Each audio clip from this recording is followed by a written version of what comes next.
At ipapakita ko nga sa inyo ngayon kung paano ako naghuhulog sa Pag-ibig Impito. At dito nga ako nag-iipon ng pera ngayon sa Pag-ibig Impito. Dati nung nakaraang kontrata ko, nung natapos yung kontrata ko, sa bangko ako naghuhulog ng pera para ipon. Ngayon, naisipan ko na dito sa Pag-ibig Impito dahil malaki talaga ang tubo. Doon sa mga baguhan na nandito na sa South Korea, mga EPS worker o yung mga papunta pa lang dito, gusto kong ipaalam sa inyo na mas magandang mag-ipon ng pera sa Pag-ibig MP2 at malaki talaga ang tubo. Madali lang naman maghulog gamit ang GCash. GCash yung ginagamit ko dito sa South Korea para mahulugan ko ng pera yung Pag-ibig MP2 ko. At umpisahan na nga natin. Okay, puntahan nyo lang ang GCash. Yan. Tapos, i-click ang GCash at ilagay ang enter PIN number. Tapos, ito na ang lalabas. Welcome to Korea. At mapapansin ninyo na naka-convert na sa peso yung won. Ganyan pag may GCash na kayo dito sa South Korea. Kaya maganda talaga, bago kayo pumunta dito sa South Korea, gumawa na kayo ng GCash account ninyo dahil malaki yung maitutulong ng GCash pag nandito na kayo sa South Korea. Kahit SS, Pag-ibig, mga utang na hindi nyo nababayaran sa SS saka sa Pag-ibig, pwede ninyong bayaran dito gamit ang GCash. Tapos, click nyo lang yung okay na yan. Tapos, ito na yung lalabas. Hanapin nyo lang yung bills. Yan, makikita nyo sa bandang kanan yung bills. At click nyo lang yan. Tapos ito na yung lalabas. Makikita nyo dyan yung government. Makikita nyo. I-click nyo yung government. Tapos ito na yung lalabas. Sobrang dami nga lang dito ng sa bills na to. At scroll up nyo lang ng scroll up. Hanggang sa makita ninyo ang Pag-ibig. May nakalagay dito na tatlo itong Pag-ibig na to pero ang kiniklik ko, pinipili ko lang talaga dito yung Pag-ibig lang. Yan, click nyo lang yung Pag-ibig.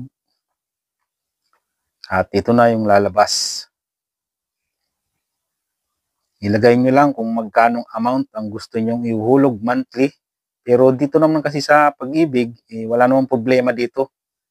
Kahit kung kailan ka lang magkaroon ng pera at kung kailan ka lang gusto mong maghulog, hindi naman obligado na monthly kayo maghuhulog sa Pag-ibig. Walang problema yun kahit sa isang taon, isang beses lang kayong maghulog. O kaya naman kahit araw-araw kayong maghulog, pwede rin.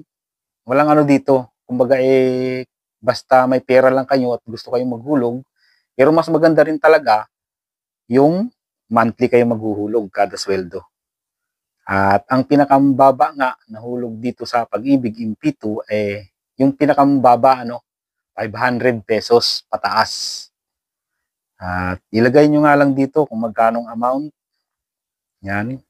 Tapos select type. Siyempre, ang pipiliin nyo ay modified Pag-ibig to savings. Huwag yung members contribution at saka housing loan processing fee na yan. Huwag yan.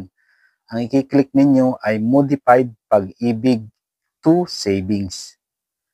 Pagka-click niyan, ito na yung lalabas. Ilagay nyo yung ninyo. Yan, modified Pag-ibig savings. Nakalagay na dyan. Tapos ilagay nyo yung account number ninyo.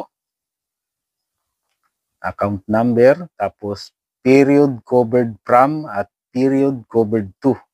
Pero ang nilalagay ko na lang dito kung anong petsa ako naghuhulog.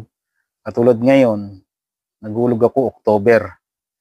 Pareho lang siya nakalagay sa period covered from at period covered to, pareho lang.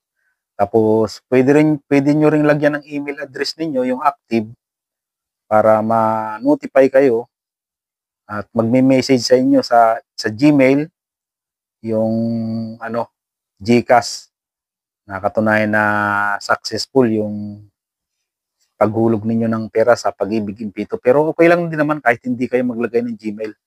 Nakikita nyo naman sa ano yan, sa apps ninyo sa GCash, mayroon namang ano doon, transaction. Doon nyo na lang tingnan.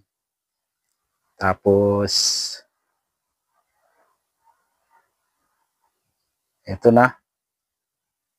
Scroll up nyo lang ng konti at click confirm.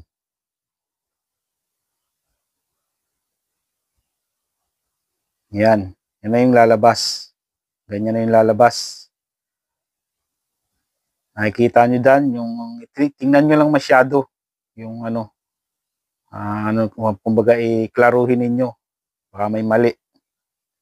Tapos pag okay na, click confirm. At yun na. Okay na.